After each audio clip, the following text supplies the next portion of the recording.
নেতাকর্মী, যুবদল, ছাত্রদল, কৃষক দল, শ্রমিক দল, সকল নেতাকর্মী ঐক্যবদ্ধভাবে এই সন্ত্রাসী নাসিরকে এই এলাকা থেকে উৎখাত করতে হবে।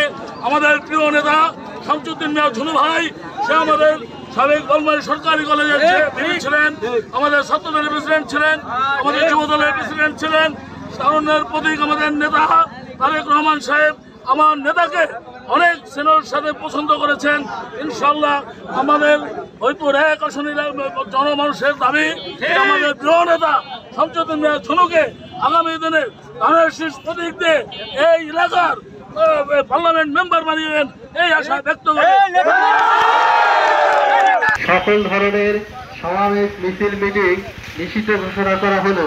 কোনো ধরনের তৎপরতা পরিলক্ষিত হলে আইনগত ব্যবস্থা গ্রহণ করা হবে।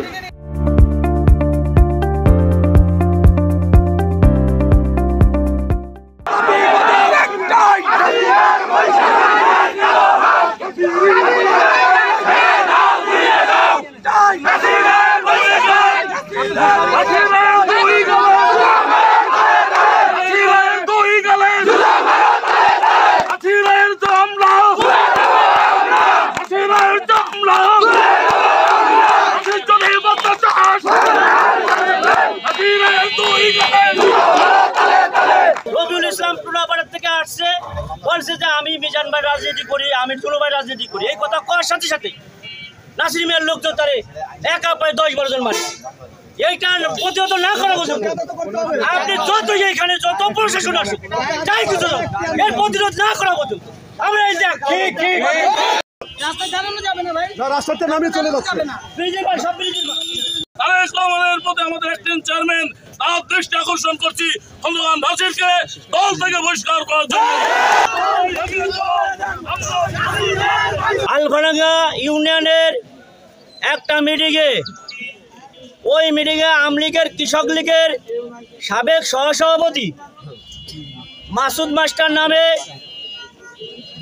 বেজিডাঙ্গা, সে নাসির মিয়ার প্রোগ্রামে সভাপতিত্ব করছে। এই কারণেই যেহেতু সে আওয়ামী লীগের লোক নিয়ে এই প্রোগ্রাম করছে, তার প্রতিবাদেই আমরা আজকে এই আয়োজন এবং এই মানববন্ধন। বিভিন্ন সন্ত্রাসী দিয়ে লোকজন দিয়ে আমাদের লোকজনকে ঠেকাচ্ছে এবং রবিউল ইসলাম টুনাপাড়া বাড়ি, সে জিয়া মঞ্চের সেক্রেটারি, তাকে থানার সামনে এই খন্দকার নাসির সাহেবের লোক 10-12 জন মিলে আমার ওই ছেলেটাকে মারিছে। পরিস্থিতি আমাদের ভালো আছে, আর দুপক্ষ সংঘর্ষের জন্য একত্রিত হয়েছিল, তারা দুই পাশে চলে গেছে। এখন আশা করি পরিস্থিতি ভালো আছে। জেলা থেকে 140 ধারা জারি করা হয়েছে, আমরা পুলিশের সহযোগিতায় ছিলাম এবং সব ধরনের ব্যবস্থা নেওয়া হয়েছে যেন কোনো রকমের আশঙ্কা না থাকে। মানববন্ধন ছিল এবং মানববন্ধনের উপর হামলা হওয়ার আশঙ্কা ছিল। সেটা আমরা এখন দলীয় কোনো নাম বলবো না। 144 ধারা কতক্ষণ বলবৎ থাকে? সারাদিন বলবৎ থাকে, সারাদিন।